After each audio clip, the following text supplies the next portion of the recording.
Now your North Country Sports. It's time for your Toyota Sports Report. The final day of the grand opening of the new Dick's Sporting Goods in Watertown on Sunday was a big one for Syracuse football fans.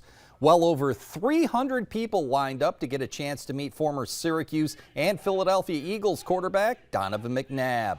A member of Syracuse football's all-century team, McNabb threw for over 8,000 yards and 77 touchdowns as a four-year starter with the Orange.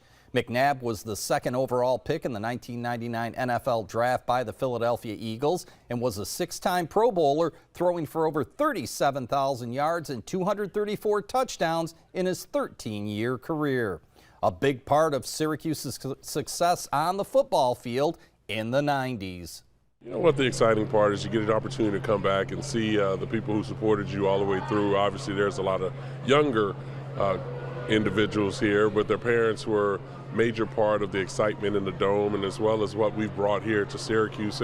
And as we moved on to the future, and obviously playing professional, and for those who continued on with their lives, and now to see the young generation and what that means for you and the legacy that we've built and the lives that we've touched. Now we have newer and more exciting players that are playing today, so we're carrying on the name, the Syracuse Orange tradition.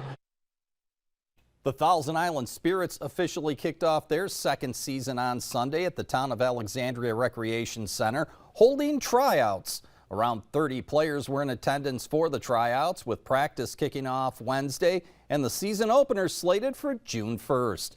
The Spirits looking to build upon a 2023 season that saw the team advance to the NABLL National Championship game in their first year of existence. Spirits owner and general manager Nate Jobson says he's excited about what lies ahead for the team in 2024. Well, I mean, we have, I think, over half of the returners for sure coming back, and probably some more. I have a good list of kids that are currently at school, and we have some new faces, some that I expected and some so far that I didn't expect, so I'm pretty excited about it. I mean, we just want to keep the momentum going. We did very well in the league last year. We expect to do the same thing this year and make another trip back at Nationals. Men's college lacrosse, SUNY Canton closing out its regular season, hosting Maine Maritime in North Atlantic Lacrosse League play. Roos down 1-0 when Caden Goodenough scores his 25th of the season, tying the game. With SUNY Canton down 4-1, Goodenough scores his second of the contest, 4-2 Maine Maritime. A minute later, it's Goodenough completing the natural hat trick. Roos within one at 4-3.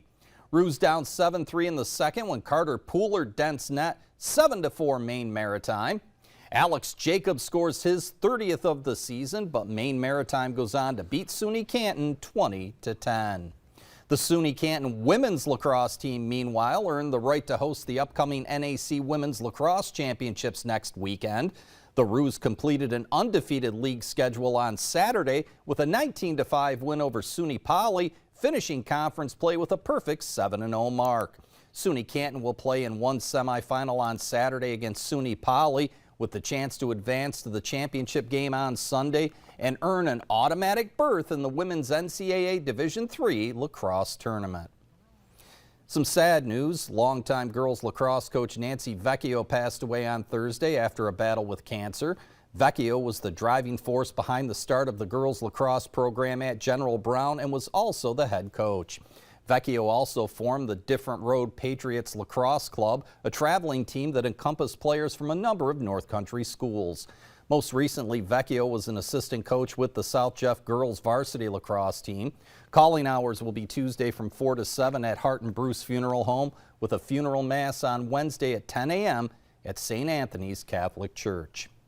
And Hammond senior Landry Kenyon has added another prestigious honor to her basketball career. Kenyon was named to the Small-Town All-American team. Kenyon, who was the state Class D Player of the Year as a junior, led the Red Devils to their second straight state title this past season, averaging 23 points, 14 rebounds, and 3 blocks a contest. Kenyon finished her career at Hammond with 1,581 points and also hauled down over 1,000 rebounds in